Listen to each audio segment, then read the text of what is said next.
எங்கள் தேசம் ஓர் இனத்தின் பெருங்கனவு. அடுத்ததாக மாநில இளைஞர் பாசறை செயலாளர் அக்கா பாத்திமா பர்கானா அவர்கள் கண்டன உரை ஆற்றுவார். மங்கையராய் பிறப்பதற்கே நல்ல மாதவம் செய்திடல் வேண்டுமம்மா. பெண்ணில் பெருந்தக்க யாகுல பெண்ணே பெருமை உடைத்து, பெண்ணில் பெருந்தக்கது இல் பெண்மையை போற்றுவோம், பெருமை மிக்க நாடாக மாற்றுவோம். இது எல்லாவற்றையும் ஏட்டில் எழுதி எழுதி வச்சு எல்லாத்தையும் பாடினீங்க, எழுதி வச்சீங்க, எல்லாத்தையும் படிச்சீங்க, என்ன பண்ணி கிழிச்சிங்க அப்படின்னு ஐயா பட்டுக்கோட்டை கல்யாண சுந்தரம் அவர்கள் கேட்டது போல பெண்களை போற்றுவதும் மதிப்பதும் புகழ்வதும் வெறும் ஏட்டளவில் இந்த நூற்றாண்டில் இருப்பது என்பது ஒரு பேரவலம் அப்படின்னு நாங்க நினைக்கிறோம். நாம் தமிழர் கட்சி அவ்வளவுதான், ஜீரோ. இனிமேல் களத்துல அவங்களை பார்க்க முடியாது. இனிமேல் அவர்கள் எந்த இடத்திலும் காணப்பட மாட்டார்கள் என்று எள்ளி நகையாடி எல்லாருக்கும் சான்றாக இன்றைக்கு நாம் தமிழர் கட்சி இந்த கும்மிடிப்பூண்டியிலே ஒரு ஆர்ப்பாட்டத்தை முன்னெடுத்துக் கொண்டிருக்கிறோம். வருத்தமான செய்திதான், ரொம்ப மனசுக்கு வலியை தரக்கூடிய ஒரு நிகழ்வு தான். இன்னும் சொல்ல போனால் கடந்த முறை இதே கும்மிடிப்பூண்டியிலே நான் இந்த இடத்தில் பேசும்போது, திருவள்ளூர் ஆரம்பாக்கம் நினைக்கிறேன், ஒரு 10 வயது சிறுமிக்கு பாலியல் வன்கொடுமை அதே வட மாநில ஒரு தொழிலாளியால ஏற்பட்டது. குழந்தை ஒரு புதருக்குள் கிடந்தால் அதை கண்டித்து ஆர்ப்பாட்டம் போட்டது நாம் தமிழர் கட்சி. அன்றைக்கு திராவிட முன்னேற்ற கழகத்தை எதிர்த்து போராடினோம், ஆர்ப்பாட்டம் செய்தோம். சற்றும் சளைக்காத குறைவில்லாத ஒரு ஆட்சியை 34 நாட்கள் கடந்தும் கொடுக்கக்கூடிய தாவேகா என்கின்ற தமிழக வெற்றி கழகத்தை எதிர்த்து இன்றைக்கு நாங்கள் வீதியில் நின்று போராடி கொண்டிருக்கிறோம். அத்தகைய நிலையை இன்னைக்கு எங்களுக்கு தாவேகா அரசு கையெழுத்திருக்கிறது.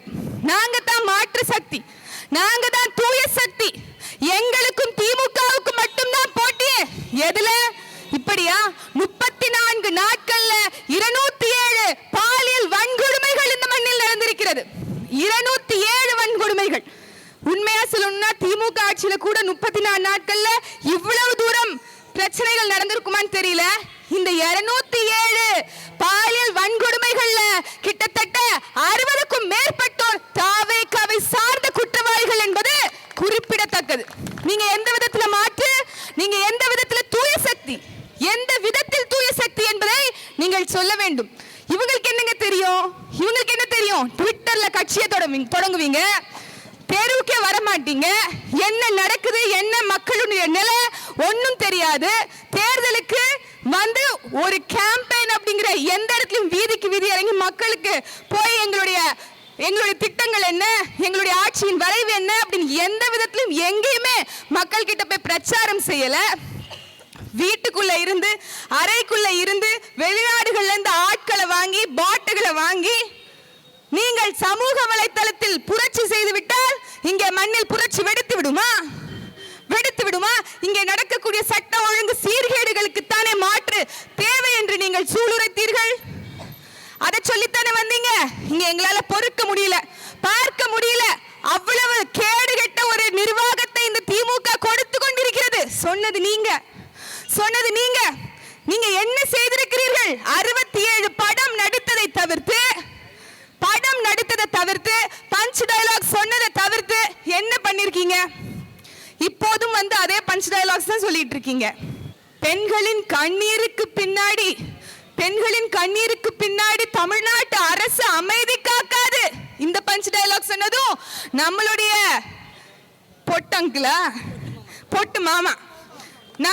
பொட்டு மாமா தான், மரியாதைக்குரிய சகோதரர் விஜய் அவர்கள். மேடை ஏறின உடனே வீர வசனங்கள், பஞ்ச் டயலாக்ஸ், நாங்கள் உண்மையாகவே அப்படியே தலைகீழாக தமிழகத்தை மாற்றி விடுவோம் என்று சூளுரைத்தார். ஆனா இன்னைக்கு என்ன நடக்குது?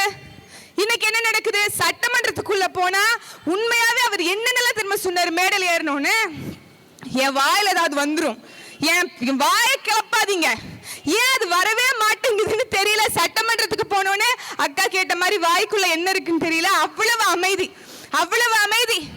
அப்போ ஸ்கிரிப்ட் கொடுத்தாதான் பேசுவீங்க அப்படின்னா இங்க நடக்கக்கூடிய குற்றங்கள், இங்க நடக்கக்கூடிய சட்ட ஒழுங்கு சீர்கேடுகள் எது ஒன்றத்தை பத்தியும் உங்களுக்கு கவலை இல்லை அப்படின்னா எதுக்கு உங்களுக்கு இந்த முதலமைச்சர் பொறுப்பு? இங்க ஒரு பெரிய மாற்றம் ஏற்பட்டிருக்கு அப்படின்னு மக்கள் சொல்கிறார்கள். என்ன மாற்றம்? இங்க எந்த மாற்றமும் நடக்கல. இங்க திரை கவர்ச்சி, திரை மோகம், திரை மோகத்தை தவிர்த்து அதை தாண்டி இங்க என்ன நடந்து கொண்டிருக்கிறது? ஸ்ரீவைகுண்டத்துல ஒரு எம்எல்ஏவே காரணமா இருக்காருங்க. ஒரு செக்ஷுவல் அசால்ட்டுக்கு பின்னாடி, ஒரு பாலியல் வன்கொடுமைக்கு பின்னாடி, அதுவும் சொந்த கட்சியினுடைய பெண். ஒரு கட்சியினுடைய நிர்வாகிக்கே பாதுகாப்பு இல்ல. ஆனா அதிரடி புரட்சி சிங்கப்படை பெண் என்னங்க பண்ணும்? அதுவும் அமைதியா இப்படியே வேடிக்கை பார்க்கும். எத்தனை குற்றங்கள் நடந்தாலும் வேடிக்கை பார்ப்பதற்கு சிங்கப்பெண் அதிரடி படையா? அதிரடி படையா? இதுவரைக்கும் அதுக்கு என்ன மாதிரியான ஒரு உரிமை இருந்திருக்குன்னு சொல்லுங்க. நீங்க உங்க எல்லாருக்கும் தெரியும், பெனிக்ஸ் ஜெயராஜ் அவர்களுடைய வழக்கின் போது ஃப்ரெண்ட்ஸ் ஆஃப் போலீஸ்னு ஒரு அமைப்பு இருந்தது. அந்த அமைப்பை அதுக்கப்புறம் கலைச்சிட்டாங்க. ஏன்? அந்த மாதிரி எக்ஸ்டென்சிவ் விங் இந்த காவல்துறையை தாண்டி ஒன்று இருக்கக்கூடாது அப்படின்னு. அப்படித்தான் பிங்க் பேட்ரோல், அப்படித்தான் ரோந்துப்படை, இது எல்லாமே கடந்த ஆட்சி காலத்திலும் இருந்தது. ஆனால் அவர்களுக்கு எந்த ஒரு தனிப்பட்ட அதிகாரமும் கொடுக்கப்படவில்லை. இன்னும் சொல்ல போனால் சிங்கப்பெண் அதிரடி படை என்கின்ற அந்த படைக்கு போய் விசாரணை கூட செய்ய முடியாது. அங்க என்ன பிரச்சனை நடந்துச்சு, யாருனால இந்த பிரச்சனை ஏற்பட்டது, எப்படி ஆச்சு அப்படிங்கிற எந்த குறைந்தபட்ச விசாரணை கூட நடத்தக்கூடிய அதிகாரம் இந்த சிங்கப்பெண் அதிரடி படைக்கு கிடையாது. அப்போ ஒரு ஃபேண்டசியா ஒரு பேரை வைத்து விட்டால் இங்கே சிறப்பான மாற்றம் வந்துவிடும் என்று மக்களை ஏமாற்ற வைப்பது அழகா? இதுதான் உண்மையான தூய சக்தியா? இதுதான் மாற்று சக்தியா? இது ஒரு மாற்று சக்திக்கான அழகா? இப்படி மக்களை மேனிபுலேட் செய்து, மக்களை ஏமாற்ற வைத்து தான் இன்னைக்கு ஆட்சியிலும் அதிகாரத்திலும் வந்திருக்கிறீர்கள். இன்னும் சொல்ல போனால் திமுகவுக்கு எந்த இடத்திலும் சளைத்தவர்கள் அல்ல அப்படிங்கறத நாளொரு மேனி பொழுதொரு வண்ணமா ப்ரூவ் பண்ணிட்டே வரீங்க. இன்னைக்கு பீகார் மாநிலத்து பெண் தானே அப்படின்னு நாம் தமிழ் கட்சி அமைதி காத்தலாம். அக்கா சொன்னது போல, இங்கே பலரும் பேசியது போல, எந்த மொழி, எந்த மாநிலத்தை சார்ந்தவர், எந்த பாலினத்தை சார்ந்தவர் என்று எது ஒன்றையும் நாம் தமிழர் கட்சி பார்ப்பதில்லை. எல்லா சாதி மத பேத மொழி என்று எல்லாவற்றையும் கடந்து இங்கே ஒரு குற்றம் நடக்குமே ஆனால், ஏன் அது பர்மால நடந்தாலும் சரி, அது பலஸ்தீன்ல நடந்தாலும் சரி, இங்கே எந்த மூலையில் அநீதி நடந்தாலும் அதற்கு எதிராக ஓங்கி குரல் கொடுக்கக்கூடிய முதல் கட்சியாக நாம் தமிழ் கட்சி என்றைக்கும் இருந்திருக்கிறது. இனிமேலும் இருக்கும்.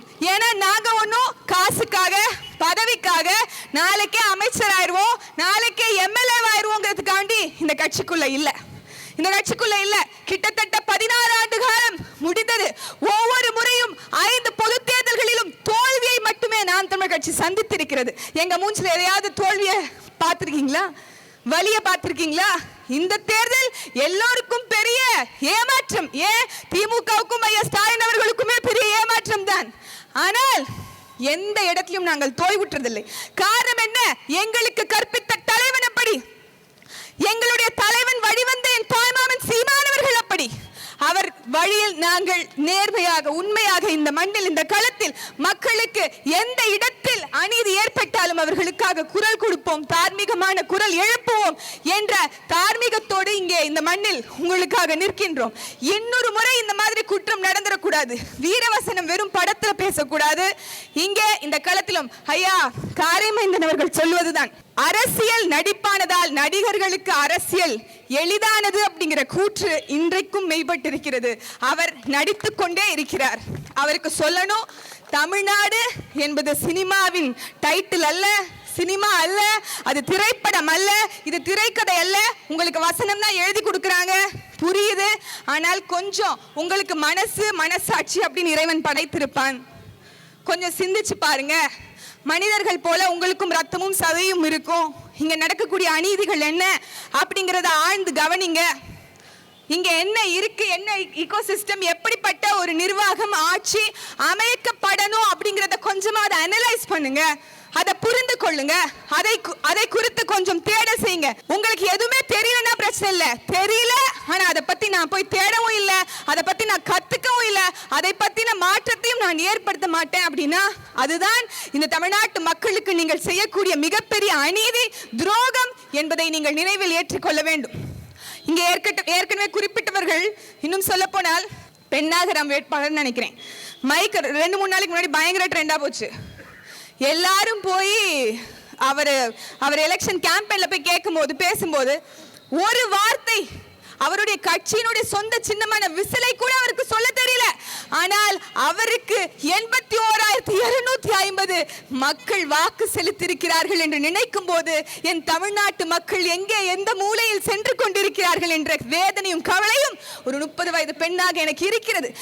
உண்மையாக சொல்கின்றேன், 5,000 வாக்கு பெற்றாலும் நாம் தமிழர் கட்சிக்கு கிடைத்தது உண்மையான நேர்மையான புரிதலுடைய ஒரு வாக்காகத்தான் அது அமைந்தது. அது எங்களுக்கு பெருமை. இங்க எதுவுமே சொல்ல 10 லட்சம் கோடி கடனில நாடு ஊரா போய் பாட்டு பாடி வந்தா இப்பதான் வெள்ளை அறிக்கை கொடுக்குறாங்க. வெள்ளை சட்டையும் வெள்ளை நாற்காலியிலும் உட்கார்ந்துட்டா அது வெள்ளை அறிக்கை ஆயிருமா? இவ்வளவு கடன் 13 லட்சம் கோடி கடன் இருக்கு. 67,000 கோடி ரூபாயை நீங்க ஆண்டு ஒன்றுக்கு மட்டும் வட்டியாக செலுத்த வேண்டும் என்றெல்லாம் உங்களுக்கு முன்னாடியே தெரியாதா? எதுவுமே தெரியாம எதுக்கு நீங்க ஆட்சிக்கு வந்தீங்க? அப்ப எப்படி நீங்க மாற்றாவீங்க? 100க்கும் மேற்பட்ட வேட்பாளர்கள் ஏற்கனவே புறையோடி போயிருக்க அழுக்கான கட்சிகள்ல இருந்து எடுத்து போட்டிருக்கீங்க. திமுக அதிமுகல இருந்து இதெல்லாம் பேச என்ன சொல்றாங்க? இப்படியே பேசிக்கிட்டு இருங்கக்கா, இன்னும் 2040 ஆனாலும் நீங்க இப்படிதான் இருப்பீங்க. நாங்க வெற்றி தோல்விக்கு அப்பாற்பட்டவர்கள். அன்பு சொந்தங்களே, அருமை பெற்றோர்களே, உங்களுடைய சிந்தனையை தூண்டுவிப்பதற்காகத்தான், இங்கே அரசியல் விழிப்புணர்வு எடுப்பதற்காகத்தான், விழிப்புணர்வு செய்வதற்காகத்தான் நாம் தமிழர் கட்சி இந்த களத்தில் தொடர்ச்சியாக முழு மனதோட இயங்கிக் கொண்டிருக்கிறது. அதுல நாங்க என்னைக்குமே சளைக்க மாட்டோம். என்னைக்காவது ஒரு நாள் உண்மை வென்றுத்தானே தீரும், வாய்மை வெல்லத்தானே செய்யும். உண்மையாக நேர்மையாக இந்த களத்தில் நிற்பவர்களுக்கு கட்டாயம் வெற்றி ஒரு நாள் கிடைத்திடும். மக்கள் நேர்மையானவர்களை தேடி ஓடுவதற்கான காலம் வெகு தூரத்தில் இல்லை. இன்றைக்கு திமுக எவ்வளவு கொடிய கேடுகெட்ட நிர்வாகத்தை கொடுத்ததோ அதனுடைய நீட்சியாக தாவேகா இன்றைக்கு இருக்கிறது. அது இன்னும் 34 207 பாலியல் வன்கொடுமை. அப்ப இவங்க ஆட்சியினுடைய நாட்களின் எண்ணிக்கையை விரல் விட்டு நாமும் எண்ணலாம். நாம் இன்னும் அதிகமாக வீறு கொண்டு வேகமாக களத்தில் இறங்கி செயல்பட வேண்டிய காலமும் சூழலும் இது என்பதை என் அருமை சொந்தங்கள் உடன் பிறந்தார்கள் உணர வேண்டும் என்று கூறி, இந்த பாலியல் வன்கொடுமையை நாம் தமிழர் கட்சி வன்மையாக கண்டிக்கின்றது. அது எந்த மாநிலத்தின் குழந்தையாக இருந்தாலும் சரி, எந்த பெண்ணாக இருந்தாலும் சரி, அதற்கு நீதி கிடைக்கும் வரை நாங்கள் இந்த மண்ணில் களத்தில் உறுதியாக நிற்போம் என்பதை கூறி வாய்ப்புக்கு நன்றி பாராட்டி விடைபெறுகிறேன். நன்றி, வணக்கம்.